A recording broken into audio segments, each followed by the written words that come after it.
That is the opening bell on Wall Street. Copa Holdings from Copa Airlines gets the honor today. I believe they're a Panamanian carrier. Yes, they are. And here's a look at the Dow this morning. Wall Street is trying to snap a 4-week slide as the war with Iran enters its 4th week. Stock futures jumped 1,000 points this morning after President Trump said the U.S. and Iran held, quote, productive talks this weekend. Right now, the Dow is up more than 800 points. Some good news finally there, yeah. Joining us now this morning is Joy Wiltermuth. She's a senior markets reporter for MarketWatch. Joy, thank you so much for joining us. Just as we've been focusing on the geopolitical story, the economic story is right next to it. Oil, of course, is driving economies around the world into new territory. So much uncertainty here.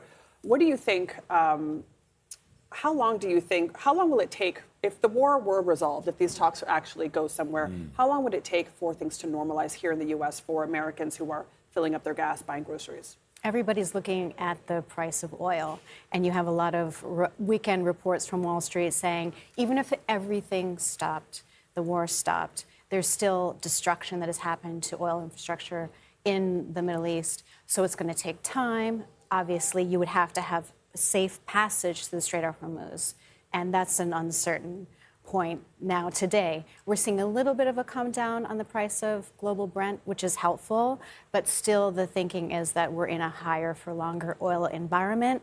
That bleeds into absolutely everything: jet fuel, grocery prices, transporting goods. If you've been to Costco, everything costs a little bit more. It will continue as long as that price stays elevated. Even at Costco. And with the other, of course, news is that as we get into the warmer months, people start to plan vacations. You hear some reports that say you should buy airline tickets now, even though you may not be traveling until much later in the year.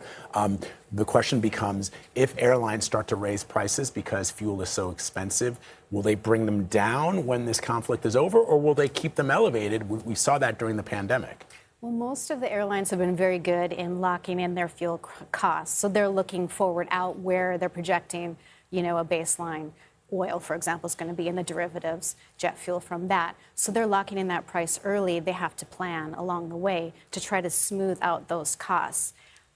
If you're thinking about your travel vacation for the summer, probably start looking, price out, pick a day where the prices kind of for airlines usually are a little bit lower. It's not the same throughout the week. But this could be, maybe it's have a summer vacation in the United States instead of travel abroad. Kind of a uncertainty. We just really don't know. Right. There's a lot of optimism that this might be a detente, perhaps an off-ramp, but who's to say? Mm-hmm.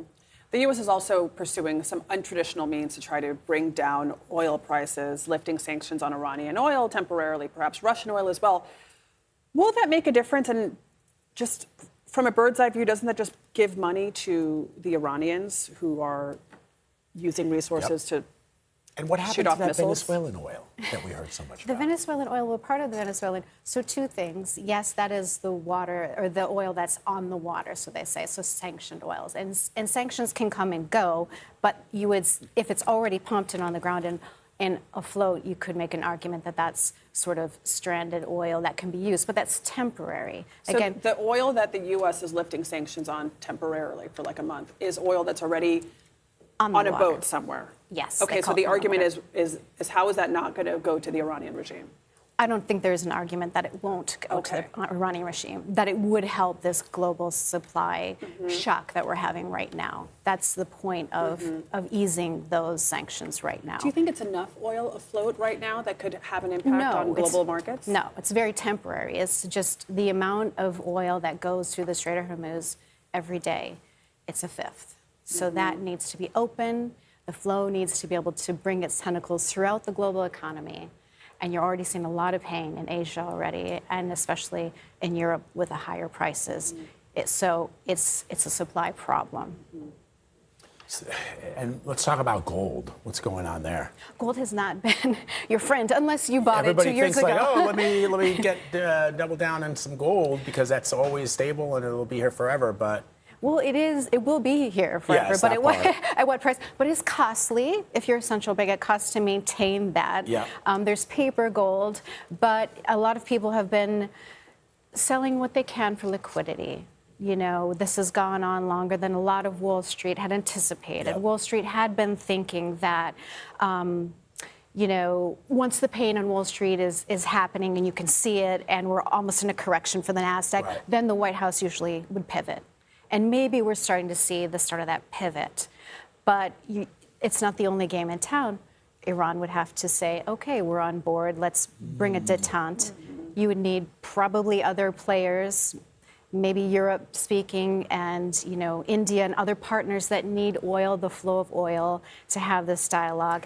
And what you can sell, and what has been easier to sell, gold, it's gone up. Maybe you took some profits here, but gold has been really difficult. Yeah. Joy, you just made me, and we gotta go, but maybe tomorrow we can talk about something that I read that was really interesting over the weekend, because you mentioned India, how all the generic drugs that come into this country that are available at our CVS's and Walgreens are manufactured in India, and how oil, a lot of these drugs are actually made with petrochemicals. Yes. And that's going to affect the price of drugs in a country where we don't have the greatest of health care. Would love to talk to you a little bit about that. Absolutely. All right. Joy, thank you so much. Thank you so much.